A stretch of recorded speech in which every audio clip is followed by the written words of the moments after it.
Crime world প্রতিদিন দুপুর 12টায় শুধুমাত্র আর+ গোল্ডে। এদিকে বীরভূমের শিউরির পানুরিয়ার কাছে ভয়াবহ দুর্ঘটনা, বাস এবং ডাম্পারের মুখোমুখি সংঘর্ষ, ওভারটেক করতে গিয়ে বিপত্তি।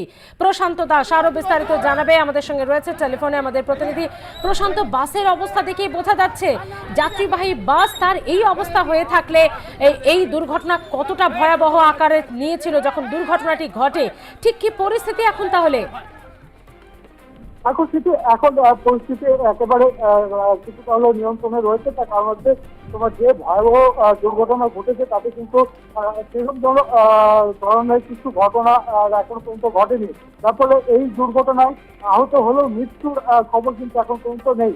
তবে দেখো, যে আমরা জানতে পারছি তোমার বাঁকুড়া পাত্রসাহেব থেকে এই বাসটি প্রায় 40 থেকে 50 জন যাত্রীকে নিয়ে ঝাড়খণ্ডের আলুদহ যাচ্ছিল এবং এই আলুদহ যাওয়ার সময় তোমার শিউরি যে চন্দ্রভাগা ব্রিজ রয়েছে 14 নম্বর জাতীয় সড়কের উপর, সেই পানুরিয়ার কাছে তোমার অন্য একটি ডাম্পার শিউরি থেকে যাচ্ছিল এবং সেই সময় বাসটি অন্য একটি যে লরিকে ওভারটেক করতে গিয়ে ডাম্পারের মুখে পড়ে যায় এবং মুখোমুখি সংঘর্ষের ঘটনা ঘটে।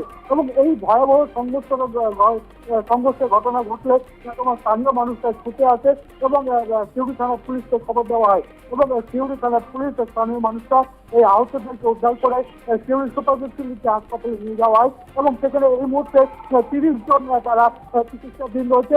তবে এখন পর্যন্ত আমরা হাসপাতাল সূত্রে যেতে জানতে পারছি যে কারুরই আঘাত সেরকম গুরুতর নয়, তবে বেশ কিছুটা হলেও তারা আহত হয়েছে এবং তাদের যে ধরনের দুর্ঘটনা ঘটেছে তাদের ভয়াবহ সেরকম কিছু ঘটনা ঘটেনি। যার ফলে এই মুহূর্তে আহতের সংখ্যা 30 হলেও মৃত্যুর সংখ্যা সেরকম বা মৃত্যুর সংবাদ সেরকম কিছু নেই।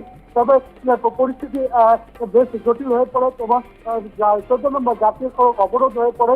এই পরিস্থিতি এই মুহূর্তে সামাল দিয়ে পরিস্থিতি অনেকটাই স্বাভাবিক করেছে শিউরি থানার পুলিশ। তবে এই মুহূর্তে আহতরা শিউরি হাসপাতালে ভর্তি হচ্ছে এবং যারা একটুখানি সুস্থ রয়েছে তারা অবশ্য শিউরি থানা তাদের নজরে রেখেছে এবং তাদের বাড়িতে খবর দেওয়ার তারা চেষ্টা চালাচ্ছে এবং বাঁকুড়ার বিভিন্ন থানাতে তারা সংবাদ পৌঁছে দেওয়ার চেষ্টা চালাচ্ছে। ঠিক আছে, ধন্যবাদ প্রশান্ত। ছোটবেলায় চলে আসছে বাঁদিকে কাটো, বাঁদিকে